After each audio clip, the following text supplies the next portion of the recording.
welcome to Movie Review Mom. I'm the mom and I do the movie reviews. And if you are brand new to my YouTube channel, yay, you're finally here. I'm so glad. I've been waiting for you. And if you are a returning subscriber, yay, I'm so glad. When you get a minute, I hope that you'll hit that subscribe button and like my videos. My goal is to give you the heads up on filmmaking quality and content so that you can make the best decision as to whether or not you want to spend time or money or both watching a specific film. So that specific film that I'm reviewing today is called The Magic Flute. This movie is 2 hours long, which is a really long movie, and is rated PG. This modern day twist on the famous opera premiered at the Zurich Film Festival in Switzerland and is now available to stream on many different streaming platforms, including Roku's free Pluto TV channel. So my overall movie review mom grade is a B minus, somewhere around in there. So the story is about 17-year-old Tim Walker as he travels from London to the Austrian Alps to attend the legendary Mozart boarding school. There he discovers a centuries-old forgotten passageway into the fantastic world of Mozart's The Magic Flute. This musical film was written and directed by Florian Siegel with writing help from Andrew Lowry and Jason Young. So here are some of the things that I really enjoyed about this movie. First of all, Jack Wolf does a great job as the timid yet talented Tim Walker. The best vocal performance by far was by Sabine DeVille. Hopefully I pronounced her name correctly because it's got lots of letters in it, which means it's French. Anyway, she plays the Queen of the Night and just destroys, really. Morris Robinson's velvety, deep voice sounded just like that of the beloved James Earl Jones, except that Morris can also sing. I don't know, maybe James Earl Jones can sing too, but Morris Robinson's voice was just really great. Fun fact, F. Murray Abraham won the Academy Award for Best Actor for his role as Antonio Salieri in another movie about Mozart back in 1984. Did you ever see the movie Amadeus? I remember watching it for the first time and thinking, this movie is amazing and groundbreaking, and it is. It's a really fun movie. So I highly recommend you add that to your watch list. It's so much fun to travel to beautiful Austria in this movie. I've been there a couple of times and was so impressed with the people's love for music. It's just evident everywhere. One night, for example, the opera was sold out in Vienna. And so they set up this giant screen outside the Opera House Theater so that people could sit on the sidewalk and watch the performance. Now that's classy. Every time I've been to Vienna, I just feel more cultured and refined just by having gone there because it's such a classy country. The movie utilizes what's called a framework technique in the storytelling. That's to say that there's a story within a story. Some people think that that second story is unnecessary, but it's kind of different and interesting.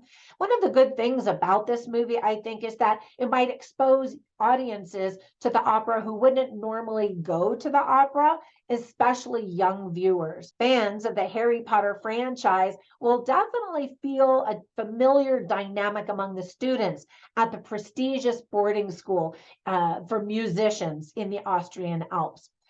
3 spirits, 3 ladies, 3 boys, and 3 trials.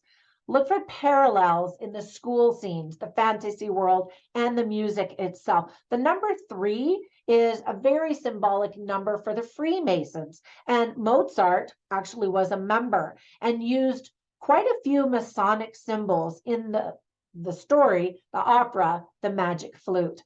Young viewers will appreciate the more modern songs that are featured during the school scenes, just a couple of them, and then that I can think of. And then the rest of them are from the Magic Flute opera itself. All right, so now on to the list of things that I didn't like or just thought could have been done better.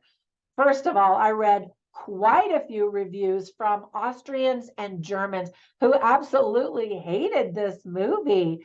They're definitely the expert on the original Magic Flute, and their comments were very technical that I think the average viewer won't know, especially if you're unfamiliar with the story of the Magic Flute. Visually, though, the movie really is underwhelming considering what it could have been. The Hollywood blockbuster director Roland Emmerich served as the executive producer for this film, so I expected a much bigger production. Some of the CGI isn't very good. Snake, I'm talking to you. Fans and connoisseurs of the Magic Flute by Wolfgang Amadeus Mozart will be less impressed by the vocal performances, as well as the choices to change some of the text in the original songs.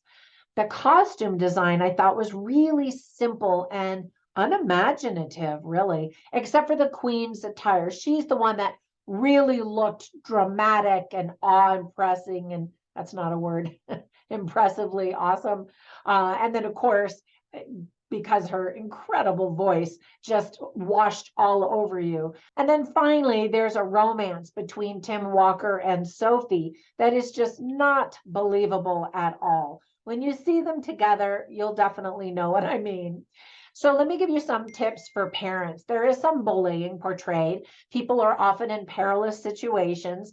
However, the movie is Dove approved for all ages, meaning there's no profanity. There's, I guess, fighting opera violence, but definitely no blood or gore, anything like that.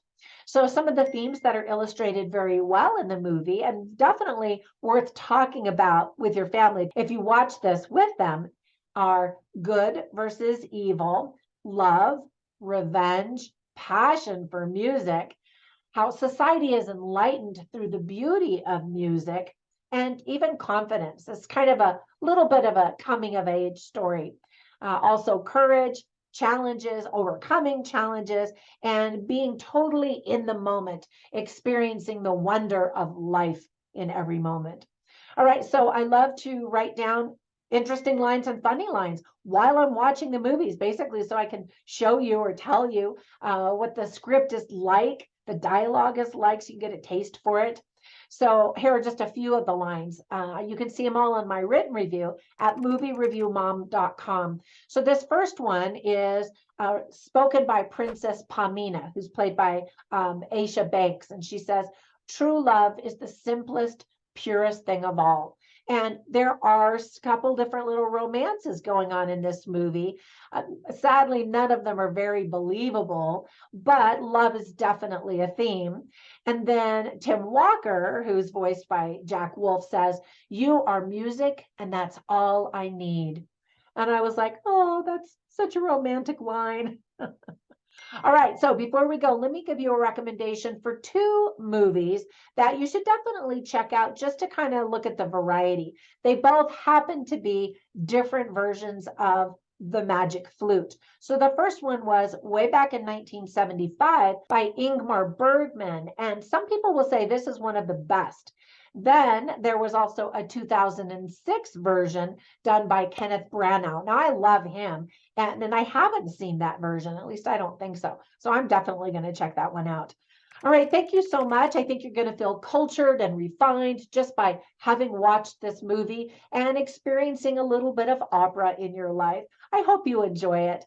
Have a fantastic day, and I will catch you in the next movie review. Bye for now.